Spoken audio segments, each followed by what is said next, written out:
सबसे पहले क्या था, दाइज्म था। ठीक है, दाइज्म का मतलब होता है ईश्वरवाद। ठीक है, ईश्वरवाद यानी कि जब हम भगवान को मानते हैं, जब हमारी भगवान में क्या है, आस्था होती है, उसे बोलते हैं दाइज्म। यानी कि पोस्टिविज्म से पहले क्या था, दाइज्म था। ठीक है, और दाइज्म को जो फॉलो करते थे उसे बोलते थे थियोलॉजी। ठीक है, यानी कि देखिए दाइज्म क्या है, ईश्वरवाद, और थियोलॉजी क्या है, सब कुछ ईश्वर पर, भगवान पर या गॉड पर डिपेंड कर देना।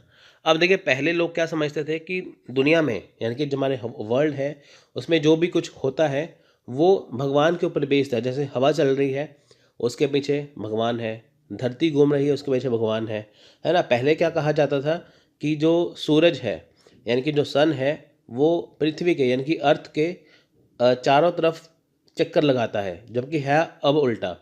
है क्या है कि पृथ्वी यानी कि जो अर्थ है वो सूर्य के चारों ओर चक्कर लगाती है, लेकिन पहले क्या बताते थे कि सन जो है वो पृथ्वी के चारों ओर चक्कर लगाता है। तो ऐसा नहीं है ना। तो देखिए जो दुनिया में जो भी कुछ होता है, चाहे हवा चलती है, बिजली कड़कती है, चाहे जो भी कुछ होता है, तो पहले कहा जाता था इसके पीछे भगवान है, गॉड है। तो वो था दाइज्म। ठीक है, दाइज्म था, तो इसे बोलते थे थियोलॉजी। लेकिन देखिए बाद में जब western countries I, USA, UK वगैरह, बाकी जो वेस्टर्न कंट्रीज आई, उन्होंने बोला यहाँ पे कि ऐसा कुछ नहीं है, ऐसा कुछ नहीं है। ठीक है, सब कुछ भगवान के ऊपर बेस्ड नहीं है, ये सब कुछ क्या है, पॉजिटिविज्म है। यानी कि अंग्रेज़ों ने क्या किया, वेस्टर्न कंट्री ने पॉजिटिविज्म को बताया। पॉजिटिविज्म क्या कहता है कि जो भी चीज़ होती है उसे साइंटिफिक प्रूफ किया जा सकता है। यानी कि जब पृथ्वी सूर्य के चारों चक्कर लगाती है, यानी कि अर्थ जो सन के चारों तरफ घूमती है, चक्कर लगाती है, तो इसके पीछे कारण है ना, इसके पीछे रीज़न है। हवा कैसे चलती है, रीज़न है। सब कुछ यहाँ पे क्या है, रिसर्च करके पता लगाया जा सकता है। यानी कि यहाँ पे देखिए लोग कहते थे कि सब कुछ भगवान करता है, गॉड करता है, लेकिन तो अंग्रेज़ कहते थे, उन्होंने जब पॉजिटिविज्म दिया, अकॉर्डिंग टू पॉजिटिविज्म, वो कहते थे कि ये सब कुछ रिसर्च करके पता लगाया जा सकता है ना।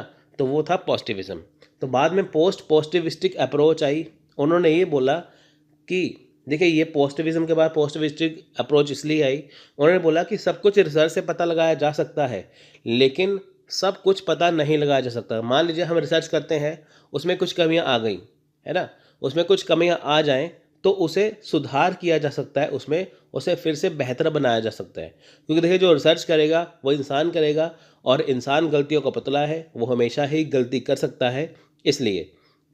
ठीक है फ्रेंड्स, यानी कि पहले क्या था, थियोलॉजी था, दाइज्म था, तो उसमें क्या था, सब कुछ भगवान के ऊपर बेस्ड था कि सब कुछ भगवान करता है। फिर पॉजिटिविज्म आया कि जो कुछ भी है वो रिसर्च किया जा सकता है, उसे पता लगाया जा सकता है कि वो चलती कैसे है चीज़, यानी कि वो भगवान पे बेस्ड नहीं मानते थे चीज़ को। पोस्टिविस्टिक जो अप्रोच है वो कहती है कि सब कुछ हम रिसर्च से पता नहीं लगा सकते, कुछ चीज़ें हमारी समझ से परे है, जिनका साइंस के पास भी कुछ जवाब नहीं है। ठीक है, तो वो ये सारी चीज़ें हैं। तो इसको इंट्रोडक्शन को हम देखिए आज डिस्कस करेंगे अपने पूरे डिटेल में इस लेक्चर में, तो बने रहिए। सो देखिए पॉजिटिविज्म यहाँ पे क्या है, आपको देखिए मैंने यहाँ पे इंट्रोडक्शन दिया, आपको जल्दी से समझ में आएगा। पॉजिटिविज्म देखिए, positivism is a philosophical theory stating that certain positive knowledge is based on natural phenomena and their properties and relation। अब ये कहते हैं कि जो नेचुरल फिनोमिना है उसमें देखिए जो प्रॉपर्टीज़ हैं, जो उनका आपस में रिलेशन है, वो क्या है, वो बेस्ड है किस पे, पॉजिटिव पे। यानी कि देखिए जो भी हमें नॉलेज मिलती है वो हमेशा पॉजिटिव नॉलेज मिलती है। जो चीज़ वैसी है, जो चीज़ जैसी है, उनका आपस में रिलेशन क्या है, उसके बारे में हमें क्या है, पॉजिटिव नॉलेज मिलती है। पॉजिटिव नॉलेज का मतलब होता है कि जो चीज़ जैसी है हमें पूरा ट्रू इन्फॉर्मेशन मिलती है उसके बारे में। Thus information derived from sensory experience interpreted through reason and logic forms the exclusive source of all certain knowledge. अब देखिए ये सारी इन्फॉर्मेशन हमें किससे मिलती है, यानी कि पॉजिटिविज्म से हमें क्या है, हमें नेचुरल फिनोमिना या प्रॉपर्टीज़ जो है, जो उनका आपस में रिलेशन है, वो सब कुछ हमें पता चलता है। लेकिन ये सारी इन्फॉर्मेशन हमें कहाँ से मिलती है, सेंसरी एक्सपीरियंस से, यानी कि जो हम सोचते हैं, समझते हैं उससे, और जो हमें लॉजिक मिलता है, जो हमें रीज़न मिलता है उसकी वजह से। ठीक है फ्रेंड्स, अब देखिए हम जैसे ऑक्सीजन अंदर लेते हैं, कार्बन डाइऑक्साइड छोड़ते हैं, ये साइंटिफिक प्रूफ है ना। तो इसके पीछे क्या है कि लॉजिक है, इसके पीछे क्या है, रीज़न है ना वो चीज़। सो पॉजिटिविज्म ये है कि जो भी चीज़ है उनका आपस में रिलेशन क्या है, नेचर में जो भी चीज़ें होती हैं, हवाएं चलती हैं वो कैसे चलती हैं, है ना, दिन और रात होते हैं वो कैसे होते हैं, ये जो भी चीज़ें हैं नेचुरल फिनोमिना है वो आपस में उनका रिलेशन क्या है, उनके पीछे लॉजिक है। तो पॉजिटिविज्म में हमें उनके बारे में पता चलता है। पॉजिटिविज्म ये कहता है कि जो भी चीज़ें होती है नेचुरल फिनोमिना में उसे रिसर्च करके पता लगाया जा सकता है। अब देखिए कि साइंस ने इतनी तरक्की कर ली है, वो हर एक चीज़ का पता लगा सकते हैं, ठीक है। जिस चीज़ को जैसे मैंने आपको बताया ऑक्सीजन को लेते हैं, कार्बन डाइऑक्साइड को छोड़ते हैं, है ना। तो ये साइंस ने इतनी तरक्की कर ली है, वो हर एक चीज़ को रिसर्च कर सकते हैं। ये कहते हैं कि अगर हमें हर एक चीज़ की नॉलेज चाहिए तो हम रिसर्च करके पता लगा सकते हैं। हम अंधविश्वास में नहीं रह सकते, हम ये नहीं कह सकते गॉड सब कुछ कर रहे हैं, हम रिसर्च करके हर चीज़ का पता लगा सकते हैं। अब देखिए, it is based on quantitative research, the result should not based on the value judgement of the researcher, positivistic believes in empiricism. अब देखिए यहाँ पे क्या है कि एम्पिरिज्म का मतलब होता है कि जो आपका एक्सपीरियंस होता है रिसर्चर का। अब देखिए ये सब कुछ किस पे बेस्ड है, क्वांटिटेटिव रिसर्च के ऊपर बेस्ड है ना। क्वांटिटेटिव का मतलब होता है कि जैसे देख लिया कि इन चीज़ों का आपस में कैसे संबंध है, फिर दूसरी चीज़ का, फिर तीसरी चीज़ का, इनकी जितनी भी चीज़ें हैं नेचुरल फिनोमिना में जो हमारे आसपास है उनका उनके बारे में जानना, क्वांटिटी में जानना है। सो देखिए यहाँ पे ये कहते हैं कि जो भी रिज़ल्ट आते हैं वो हमेशा रिसर्चर के जजमेंट पे बेस्ड नहीं होती। यानी कि देखिए रिसर्चर यहाँ पे मान ले कि अपनी तरफ से कुछ कह दे कि हाँ मेरा बिलीफ ये है, मेरा जजमेंट ये कहता है तो ये सही, ऐसा कुछ नहीं है। जब तक चीज़ साइंटिफिक प्रूफ नहीं होगी उसे वैलिड नहीं माना जाएगा। यहाँ पे क्या है, रिसर्चर के जो अपने जो व्यूज़ हैं, जो अपनी जजमेंट है वो यहाँ पे नहीं मानी जाती, क्योंकि देखिए हर एक चीज़ का प्रूफ चाहिए यहाँ पे, है ना। अब देखिए साइंटिफिक प्रूफ क्या है कि ऑक्सीजन अंदर लेता है इंसान, कार्बन डाइऑक्साइड छोड़ता है, लेकिन रिसर्चर कहीं नहीं, मेरे को जजमेंट देते, मेरे को ये लगता है कि कार्बन डाइऑक्साइड अंदर लेते हैं, ऑक्सीजन छोड़ते हैं, है ना। ऐसा कुछ नहीं है, साइंटिफिक प्रूफ करना पड़ेगा पहले, तभी जाके वो वैलिड माना जाएगा। सो देखिए अकॉर्डिंग टू ऑक्सफर्ड डिक्शनरी, ठीक है, according to Oxford dictionary, positivism implies a philosophical system recognize only that which can be scientifically verified or which is capable of logical or mathematical proof and therefore rejecting metaphysics and theism। आपको देखिए मैंने बताया ना theism का, metaphysics का, है ना। अब देखिए यहाँ पे क्या है, यहाँ पे क्या है कि ऑक्सफोर्ड डिक्शनरी यहाँ पे कहती है कि जो पॉजिटिविज्म है वो क्या है, वो ये कहते हैं कि जो चीज़ें जो साइंटिफिकली वेरीफाइड हो जाए, जिसके पीछे कोई लॉजिक हो या जो मैथमेटिकल तौर पे प्रूफ हो जाए, उसे ही सही माना जाता है, उसे ही करेक्ट माना जाता है। ये दाइज्म यानी कि जो ईश्वरवाद है, जो सब कुछ कहते हैं ना हम, ईश्वर करता है, भगवान करता है, सब कुछ गॉड करते हैं, ये उसे नकार देते हैं। मेटाफिजिक्स क्या है, देखिए मेटाफिजिक्स एक ब्रांच है फिलॉसफी की, ठीक है। मेटाफिजिक्स जो ब्रांच है फिलॉसफी की, तो ये इसे भी रिजेक्ट करता है। जैसे कि हमारे आसपास क्या चीज़ें हैं, दिन रात कैसे हैं, ये क्या है, वो क्या है ना, ये सारी चीज़ें इसमें रिजेक्ट की जाती है। यहाँ पे सिंपल सी बात ये है कि जो चीज़ें साइंटिफिकली प्रूफ हो जाए, वेरीफाइड हो जाए, जिसके पीछे में लॉजिक हो, उसे ही माना जाएगा वैलिड, और जो दाइज्म है, जो ईश्वरवाद है, उसे नहीं माना जाएगा, क्योंकि देखिए वो सुनी सुनाई बातें हैं, इसलिए पॉजिटिविज्म उसे नहीं मानती। तो देखिए according to positive approach to research, the conclusion should be based on verifiable fact and not purely on institution। अब देखिए यहाँ पे क्या है, ये कहते हैं कि जो वेरीफेबल फैक्ट है, यानी कि वो फैक्ट जिसे वेरीफाई किया जा सकता है, उसे ही इसमें फाइनल डिसीजन, फाइनल जो इसमें कंक्लूजन माना जाता है। यानी कि देखिए जो फैक्ट है उसे वेरीफाई किया जाए। यानी कि जब हम साइंस में देखते हैं ना ये चीज़ें, जैसे देखिए होता क्या है कि साइंस ये कहता है, देखिए हर एक इंसान का जो खून है, जो ब्लड है, वो एक जैसा है, लेकिन साइंस क्या कहती है, हर एक का ब्लड ग्रुप ऐसा है, अलग अलग है, हर एक को किसी का ब्लड ग्रुप नहीं चढ़ा सकते, है ना। तो ये किसने बताया, ये साइंस ने बताया, क्योंकि देखिए हर एक जो इंसान है, खून तो सेम है, लेकिन हर एक का खून हर एक के काम नहीं आ सकता, जबकि ब्लड ग्रुप मैच नहीं होगा। तो ये किसने कहा, साइंस ने कहा। तो ये देखिए जो फैक्ट है वो वेरीफाई हो चुके हैं, इसलिए इसे कहा जाता है। The followers of positivism believe in objective reality as verified by data. Research is conducted in control and structure manner. अब देखिए जहाँ पे जो रिसर्च करके चीज़ पता लगाई जाती है, पॉजिटिविज्म का सिंपल सा मतलब है कि जो चीज़ रिसर्च करके पता लगाई जाए। अब देखिए यहाँ पे जो चीज़ पता लगाई जाती है वो कंट्रोल मैनर में होती है, स्ट्रक्चर मैनर में होती है। देखिए कंट्रोल का मतलब होता है कि हमें जिस चीज़ के बारे में हम रिसर्च कर रहे हैं, हमें सिर्फ उसी चीज़ के बारे में रिसर्च करनी है। स्ट्रक्चर मैनर होता है कि हम स्ट्रक्चर वाइज करें, यानी कि पहले एक चीज़ को ढूंढें, फिर दूसरी को, फिर तीसरी को, वो चौथी, फिर पांचवी, ऐसे करके, यानी कि मिक्स ना हो जाए सब कुछ, है ना वो चीज़। सो इसमें सब कुछ रियलिटी के ऊपर बेस होता है। Positivism also hold the society like physical world operates according to general laws. ठीक है, अब देखिए जो पॉजिटिविज्म ये कहते हैं, जो हमारी सोसाइटी है, जो हमारा फिजिकल वर्ल्ड है जिसमें हम रहते हैं, वो जनरल लॉज के अकॉर्डिंग चलता है ना, जो आम नियम है उसके अकॉर्डिंग चलता है। Introspective and intuitive knowledge is rejected as are metaphysics and theology because metaphysical and theological claims cannot be verified by science experience। अब देखें यहाँ पे क्या है, ये कहते हैं हमारा जो सोसाइटी है, जो हमारा फिजिकल वर्ल्ड है, वो ऑपरेट होता है जनरल लॉ से। लेकिन यहाँ पे देखिए जो थियोलॉजी हो, जो मेटाफिजिकल वर्ल्ड है, उसे सिरे से नकार देते हैं, यहाँ पे उसे नहीं करते, क्योंकि देखिए जो थियोलॉजी है, जो मेटाफिजिकल वर्ल्ड है, वो कुछ भी प्रूफ नहीं कर पाता, कुछ भी क्लेम नहीं कर पाता। जबकि क्या करते हैं रिसर्चर, क्या है कि रिसर्च के द्वारा हर चीज़ को प्रूफ कर देते हैं। जबकि थियोलॉजी में क्या है कि कुछ भी वेरीफाई नहीं किया जाता, ये अपनी मन की धारणा होती है, हम जिसे कहते हैं ना मन घड़ंक कहानियाँ होती हैं वैसे। तो जो चीज़ प्रूफ ना हो वो थियोलॉजी और मेटाफिजिक्स के अंदर आती है, जिसे साइंस नहीं मानती।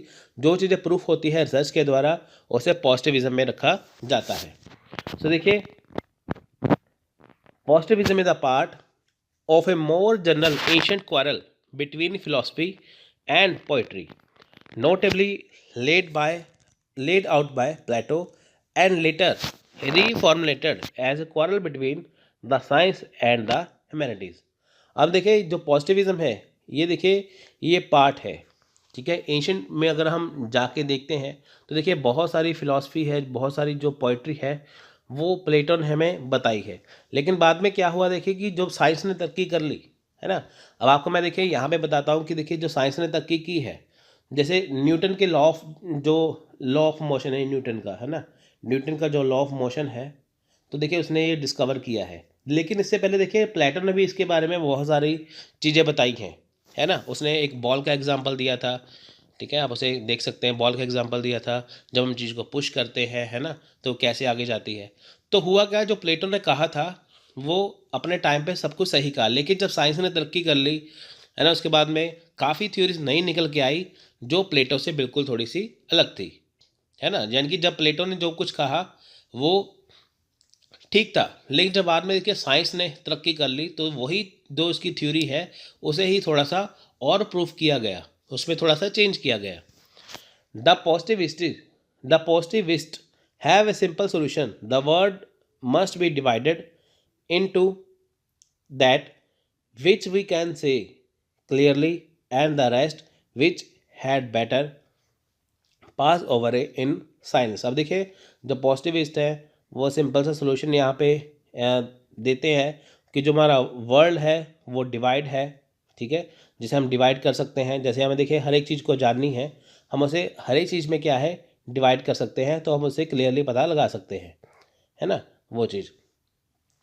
But can any conceive of a more pointless philosophy, seeing that what we can say clearly amount to next to nothing?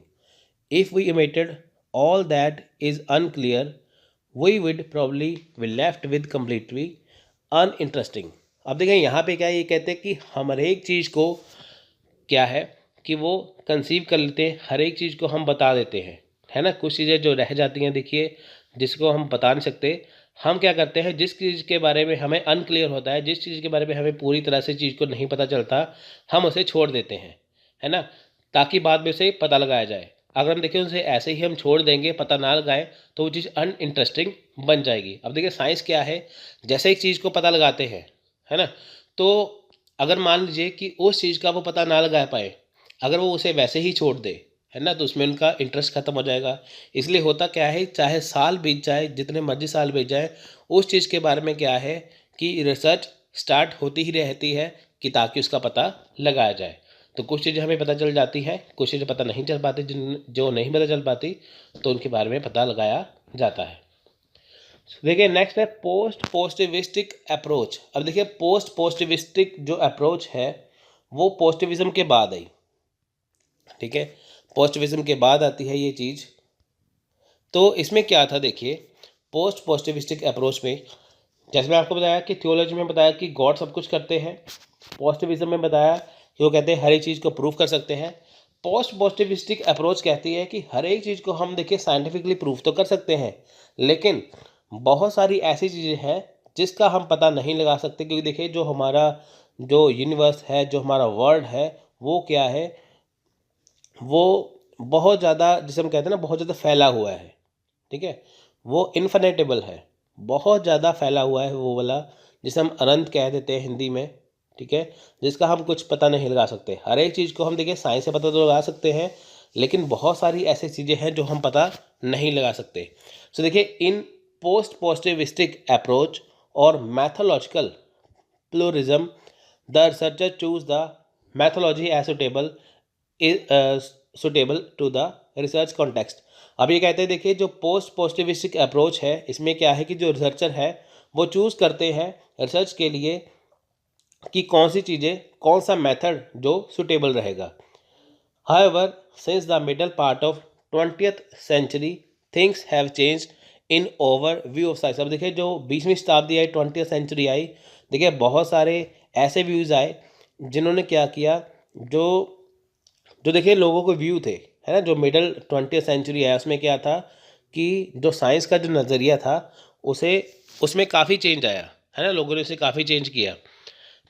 Probably the most important has been our shift away from positivism into what is called post positivism। अब देखिए change क्या आया, पहले देखिए पोस्टिविज्म में कहते थे हर एक चीज़ का साइंस से पता लगाया जा सकता है, लेकिन पोस्ट पॉजिटिविस्टिक अप्रोच से लोगों की थोड़ी सी जो सोच चेंज हुई। इसमें ही कहा गया कि हर एक चीज़ को हम देखिए रिसर्च तो कर सकते हैं, लेकिन कुछ चीज़ें ऐसी रह जाती हैं जो हम रिसर्च नहीं कर सकते, ठीक है, जो हम रिसर्च नहीं कर सकते। मान लीजिए कि हमने पोस्टिविज्म में हर एक चीज़ को रिसर्च कर लिया, लेकिन जो उसका रिजल्ट आया, आप कैसे गारंटी से कह सकते हैं कि वो ही सही है। तो देखिए अगर उसमें कोई कमी पाई जाए तो उसे फिर से सही किया जा सकता है। तो उसमें क्या है कि साइंटिफिक प्रूफ अगर कोई चीज़ हो जाती है तो उसमें ये श्योरिटी नहीं रहती कि इसमें कुछ कमियां हैं, है ना। अगर उसमें कमियां पाई जाए तो उसे ठीक किया जा सकता है। तो सिंपल सी पोस्ट पॉजिटिविटी की अप्रोच कहती है कि जो भी हम चीज़ को प्रूव करते हैं तो उसमें कुछ कमियां रह जाए तो हम उसे सही से फिर से ठीक कर सकते हैं, फिर से बेटर कर सकते हैं।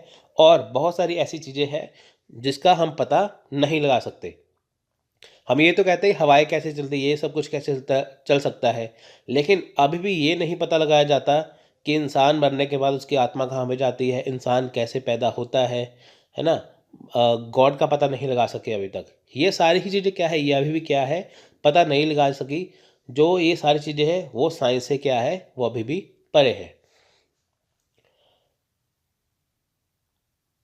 तो देखिए post पोस्टिविज्म recognize the way scientists think and work, and the way we think over everyday life are not distinctly different। अब देखिए यहाँ पे क्या है, जो पोस्ट पॉजिटिविज्म में क्या है कि जो साइंटिस्ट जो सोचते हैं, जो अपना काम करते हैं, ठीक है, जो हमारी ज़िंदगी में सब कुछ होता है, ठीक है, उसी के ऊपर वो बेस्ड होते हैं। अब देखिए जो साइंस में क्या होता है, देखिए साइंटिस्ट हमेशा क्या चीज़ को प्रूफ करने की कोशिश करते हैं, जो हमारे आसपास जो डेली लाइफ का हिस्सा है ना, उससे कुछ अलग वो नहीं करती। जो हमारी ज़िंदगी का हिस्सा नहीं है वो उसे प्रूफ नहीं करती कभी भी। वो वही चीज़ को साइंस जो है वो जिसके ऊपर वर्क करते हैं जो हमारी ज़िंदगी का हिस्सा है। देखिए जैसे कोविड-19 फैला था, है ना, कोरोना वायरस आ गया था। अब देखिए ये हमारी ज़िंदगी का हिस्सा बन गया। अब साइंटिस्ट का यहाँ पे काम क्या हो गया कि कोविड की जो है वो मेडिसिन खोजना, मेडिसिन बनाई गई उसकी, ठीक है, वैक्सीन बनाई गई, काफ़ी देर लगी, तो उसने खोजा, है ना। ऐसा तो है नहीं कि कोविड-19 यहाँ पे चल पड़ा, कोरोना वायरस चल पड़ा। वो दवाई उसकी बनाए ना वो किसी और ही काम में लगे हुए हैं, ऐसा नहीं है। यानी कि जो हमारी डेली लाइफ में होता है तो साइंटिस्ट उसी चीज़ के बारे में पता लगाते हैं। अब देखिए, post positivistic approach can be further classify into constructivist and critical realist. अब देखिए इसका मतलब क्या है क्रिटिकल रियलिस्ट का, यहाँ पे ये कहते हैं कि मान लीजिए आपने किसी चीज़ को रिसर्च कर लिया, अब उसे क्रिटिसाइज किया जाता है। देखिए रियलिस्टिक क्या होता है, पॉजिटिविज्म हमेशा ही चीज़ को प्रूव करते हैं, जो चीज़ रियल होती है उसको ही सही मानते हैं। तो ये कहते हैं कि जो चीज़ आपने कर ली तो उसका क्रिटिसाइज किया जाएगा कि क्या वो सही है कि नहीं, है ना। कंस्ट्रक्टिविस्ट होते हैं कि जो चीज़ को बनाते हैं। अब देखिए जो पॉजिटिविज्म में देखा तो पोस्ट पॉजिटिविस्ट अप्रोच में उसे चेक किया जाता है क्या उसमें कुछ कमियां तो नहीं है, अगर कमियां है तो उसे ठीक किया जाता है। The paradigm of research depends upon the ontology, epistemology and methodology use in research. अब देखिए ये ऑन्टोलॉजी है, ठीक है, ये जो रिसर्च है जो ऑन्टोलॉजी के ऊपर है। एपिस्टेमोलॉजी, एपिस्टेमोलॉजी मतलब होता है कि जो नॉलेज, जैसे हम नॉलेज प्राप्त करते हैं, नॉलेज लेते हैं, उसे एपिस्टेमोलॉजी कहते हैं। और मैथोलॉजी ऑफ रिसर्च, यानी कि देखिए ये कहते हैं जो रिसर्च का मेथड है, जहाँ से हम नॉलेज लेते हैं, ये कैसे हम सारी चीज़ों को लेते हैं, ये इन पे क्या चीज़ डिपेंड करती है, ये सारी चीज़ें इसमें आती हैं। यानी कि रिसर्च किसके ऊपर बेस्ड क्या है कि रिसर्च कैसे करनी है, कैसे नॉलेज लेनी है, रिसर्च उसके ऊपर बेस्ड है। The follower of post positivism believe in subjectivity of reality. Post positivism has emerge from rejection of the central tenets of positivism. अब देखिए ये कहते हैं ये सब्जेक्टिविटी के ऊपर बेस्ड है, ये बिलीव करते हैं सब्जेक्टिविटी के ऊपर, है ना। जो रियलिटी में चीज़ है जैसी है ये उसके ऊपर डिपेंड करते हैं, ये उसके ऊपर बिलीव करते हैं। अब देखिए सेंट्रल टेनेट क्या है पॉजिटिविज्म में, क्या है कि जो चीज़ें बताई गई हैं कि क्या वो ऐसे ही सही है ना, क्या वो ऐसे ही सही है, बिना चेक किए उसे नहीं कहा जा सकता। तो इसमें क्या है कि जो पोस्टिविज्म में हमें बताया गया है, अगर उसे हम बिना चेक करिए ही सब कुछ बता दे तो ये उसे रिजेक्ट कर देता है। ये कहते हैं कि अगर आपने चीज़ खोज ली है उसे वेरीफाई करना ज़रूरी है, तभी उसे माना जाएगा। Scientific reasoning and common sense reasoning are essentially the same process. अब देखिए ये कहते हैं जो साइंटिफिक रीजनिंग है, जो कॉमन सेंस है, ठीक है, वो सेम प्रोसेस है। यानी कि जब हम चीज़ों को कॉमन सेंस से सोचते हैं, जब हम चीज़ों को साइंटिफिकली प्रूव करते हैं, तो दोनों ही चीज़ें इसमें आती हैं, उसका दोनों का क्या है, सेम प्रोसेस है। There is no difference in kind between two, only a difference in degree. ये कहते हैं कि कुछ भी डिफरेंस नहीं है, ठीक है, दो चीज़ों के बीच में, ठीक है, किसका फ़र्क है, सिर्फ एक डिग्री का फ़र्क है। It consider that scientific reasoning and common sense are same process in different only degree. ये तो देखिए हो ही गया। Postpositivism recognise that all observation is fallible and has error and that all theory is revisable. Post positivism कहते हैं कि मान लीजिए कि एक चीज़ को ऑब्जर्व किया, ऑब्जर्व करने के बाद देखिए मान लीजिए ये कहते हैं कि एक चीज़ को हमने खोज लिया, अब फिर उसे ऑब्जर्व किया, ऑब्जर्व करने के बाद पता चला उसमें गलतियाँ बहुत ज़्यादा हैं। तो उसमें क्या है कि जितनी भी थ्योरी है सभी को रिवाइज किया जाता है ना, सभी को रिवाइज किया जाता है कि क्या उसमें कुछ कमियां तो नहीं है। मान लीजिए कि आप बुक पढ़ते हैं, आपने सारे क्वेश्चन कर लिए, लेकिन आपको पता चला जो आपने पढ़ा उसके आंसर सारे गलत हैं, फिर क्या करते हैं, फिर से शुरू से पढ़ना स्टार्ट कर देते हैं वो चीज़। तो किस में चेक किया जाता है, ये पोस्ट पॉजिटिविस्टिक अप्रोच में। यानी कि जो चीज़ें साइंटिफिक प्रूफ हो चुकी है उसको फिर से वेरीफाई करना, उसे फिर से प्रूफ करना कि उसमें कुछ एरर तो नहीं है, कमियां तो नहीं है। Where the positivistic believe that the goal of science was uncover the truth. अब देखिए जो पोस्टिविस्टिक अब जो बिलीव करते हैं कि साइंस के द्वारा, साइंस का गोल क्या है, जो चीज़ का पता ना हो, यानी कि जो ट्रुथ है, जो छिपा हुआ है, वो सच जो छिपा है, जो अनकवर है, साइंस का गोल है उसका पता लगाना। लेकिन यहाँ पे the post positivistic believe that the goal of science is to hold steadily to the goal of getting in right about reality even though we can never achieve that goal. देखिए post positive जो positivist कहते हैं कि जो चीज़ जो truth uncover है उसका पता लगाना ये गोल है साइंस का। लेकिन पोस्ट पॉजिटिविस्ट कहते हैं कि साइंस का ये गोल है जो भी पता लगाया जाता है वो बेस्ड हो रियलिटी के ऊपर, वो चीज़ सही होनी चाहिए। अगर वो चीज़ नहीं सही हो गई तो हम अपने गोल को कभी भी नहीं पा सकते। यानी कि जहाँ पे देखिए ये कहते हैं कि रिसर्च करना ज़रूरी है, पॉजिटिविज्म कहते हैं रिसर्च करना ज़रूरी है, हम रिसर्च से हर एक चीज़ का पता लगा सकते हैं। लेकिन पोस्ट पॉजिटिविस्ट कहते हैं आप चीज़ का पता तो लगा लोगे, लेकिन अगर वो सही ना हो तो आपके रिसर्च का फ़ायदा क्या। लेकिन जब तक वो प्रूफ ना हो कि जो आपने चीज़ रिसर्च की है वो सही है, तब तक जो हम रिसर्च में से सैंपल निकालते हैं वो प्रोसेस को कहते हैं सैम्पलिंग।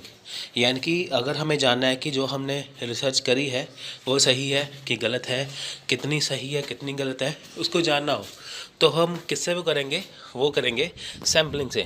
यानी कि रिसर्च को जांचने के लिए जब हम सैंपल को निकालते हैं, जब सैंपल निकाला जाता है तो उसे सैम्पलिंग कहा जाता है। ठीक है फ्रेंड्स, तो चलिए तो मीनिंग होगा क्लियर।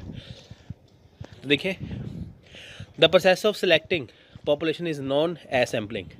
यानी कि वो प्रोसेस जिसमें आप पॉपुलेशन, यानी कि पॉपुलेशन का क्या मतलब है यहाँ पे, पॉपुलेशन का मतलब ये नहीं कि आम पॉपुलेशन, वो नहीं है। पॉपुलेशन का मतलब है कि जहाँ आपके पास जो टोटल डाटा है रिसर्च वाला, जो आपका पूरा का पूरा प्रोजेक्ट है, जो आपका पूरा डाटा है, उसे बोला जाता है पॉपुलेशन। अब उसमें से आप कोई सैंपल सेलेक्ट करोगे, सैंपल निकालोगे, तो उस प्रोसेस को कहते हैं sampling. Sampling involves the study of small number of individual form a large group.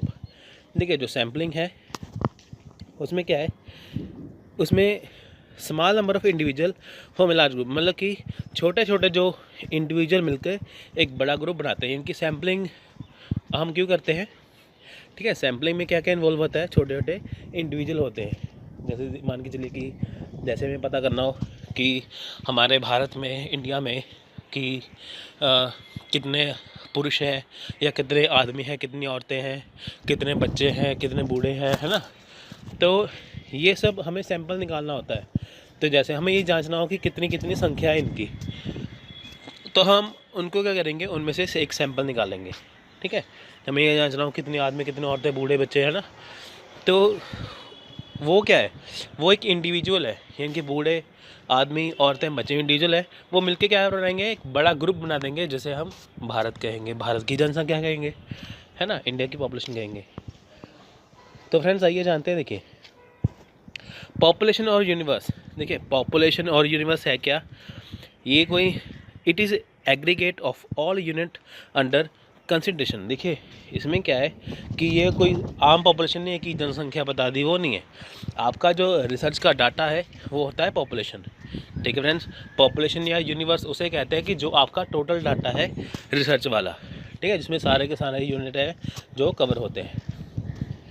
अब नेक्स्ट है sample, it is a part of population. यानी कि सैंपल क्या है, जो आपकी रिसर्च का ही पार्ट है। यानी कि आपकी जो रिसर्च है वो सही है, गलत है, क्या है, अगर आपको टेस्ट करना हो तो आपको सैंपल निकालना होता है। फॉर एग्जांपल, यानी कि जब आपके शरीर में कोई कमी हो, बॉडी में कोई आप फीवर हो जाए, कुछ हो जाए, तो जब आप डॉक्टर के पास टेस्ट कराने गए, उसने आपको कहा कि आप ब्लड का टेस्ट करवाइए। ठीक है, तो जब आप लेबॉर्ट्री में जाओगे तो वहाँ पे आपका ब्लड का सैंपल लिया जाएगा। यानी कि जो आपकी बॉडी है, जो आपका शरीर है, वो क्या है, उसमें जो पूरा खून है वो क्या है, वो पॉपुलेशन है। यानी कि वो टोटल खून जो है आपके अंदर, जो टोटल ब्लड है आपके अंदर, वो है पॉपुलेशन। अब जो आपसे वो, ठीक है, आपकी बॉडी में से जो वो ब्लड का सैंपल ले रहा है टेस्ट करने के लिए कि आपको कहाँ पे कमी है, ये फीवर क्यों है, तो उसे बोलते हैं सैंपल। यानी कि जो टोटल पॉपुलेशन क्या है, जो आपके ब्लड शरीर में, जो आपकी बॉडी में जो ब्लड है, वो है टोटल पॉपुलेशन ब्लड की। अब उसमें से जो सैंपल ले रहा है टेस्ट करने के लिए, ठीक है, ब्लड का छोटा सैंपल लेगा, वो होता है सैंपल। ठीक है फ्रेंड्स, यानी कि थोड़ा सा ब्लड लेना टेस्ट करने के लिए, वो है सैंपल। बाकी पॉपुलेशन किसे कहते हैं, पूरे ब्लड के, ब्लड जो शरीर के अंदर है। ठीक है फ्रेंड्स, ये तो है नहीं कि आपका पूरा का पूरा जो है वो ब्लड निकालेंगे टेस्ट करने के लिए, है ना, ऐसे तो है नहीं। वो आपका थोड़ा सा ब्लड का सैंपल लेंगे ताकि टेस्ट किया जा सके। सेम ऐसे ही रिसर्च में होता है कि जो आपने डाटा इकट्ठा कर लिया किस चीज़ के ऊपर, आपको टेस्ट करना है, तो आपको पूरा डाटा जांचना नहीं होता, सिर्फ आपको सैंपल टेस्ट करना होता है वो। नेक्स्ट है पॉपुलेशन साइज़। देखिए it is number of unit belonging to the population.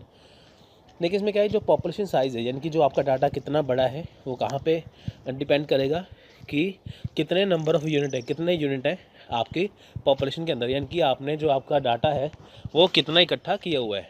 ठीक है, यानी कि पॉपुलेशन साइज़ क्या है, आपका डाटा कितना ज़्यादा बड़ा है वो किससे पता चलेगा, वो इससे ही पता चलेगा।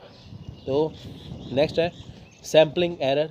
सैम्पलिंग एरर में क्या है, देखिए एवरी सैम्पलिंग एरर यानी कि आपका जो सैम्पलिंग एरर है, इनकी जब आप टेस्ट करो किसी चीज़ को उसमें एरर निकल जाता है। जैसे आपने सैम्पलिंग एरर की बात करें तो आपने कोई अपने पॉपुलेशन में से किसी सैंपल को निकाला, अगर उसमें कोई गलती आ गई तो वो क्या होगा, वो सैम्पलिंग एरर के अंदर आएगा। यानी कि जब आपने ब्लड टेस्ट करवाया, अपना सैंपल निकाला, उसमें कोई गलती हो गई है ना, तो वो सैम्पलिंग एरर आ गया। यानी कि अगर आपकी रिसर्च में कोई कमी है तो वो सैंपल से पता चल जाएगी, तो आप उससे पता लगा सकते हो कि हाँ मुझे इस पर ये फोकस करना है। ठीक है फ्रेंड्स, यानी कि अगर आपकी बॉडी है, अगर आपके उसमें कोई प्रॉब्लम हो, कुछ भी हो, तो वो आपके वो ब्लड सैंपल में आ जाएगी, तो जिससे आपकी बीमारी का पता चल पाएगा। ठीक है, तो यही बात वही है, रिसर्च के अंदर अगर कुछ एरर का पता लगाना हो तो सैंपल को टेस्ट करो तो उसमें आपको पता चल जाएगा। नेक्स्ट है पैरामीटर। पैरामीटर में क्या देखिए, statistical measure computed from population characteristics of a population based on all the units. Parameter क्या है, देखिए सबसे पहली बात है कि पैरामीटर। अब देखिए मैं आपको सिंपल सी भाषा में एक बात बताऊंगा। देखिए पैरामीटर क्या है, यानी कि जो चीज़ पॉपुलेशन से निकलती है उसे कहते हैं पैरामीटर। यानी कि जो आपका जो टोटल पॉपुलेशन, जो आपका रिसर्च का टोटल डाटा है, ठीक है, वो है पॉपुलेशन। अब उसमें से जो चीज़ निकलेगी यानी कि जो उसका रिज़ल्ट आएगा वो क्या होगा, किस पे डिपेंड होगा, वो डिपेंड होगा पैरामीटर के ऊपर। ठीक है, जो सैंपल है वो हमारा उससे क्या निकलता है, यानी कि सैंपल से क्या निकलेगा, हमारा निकलेगा स्टैटिस्टिकल, तो जो हमारा वो पॉपुलेशन है उससे क्या निकलेगा, पैरामीटर। ठीक है, यानी कि पैरामीटर किस पे डिपेंड करता है, पॉपुलेशन से।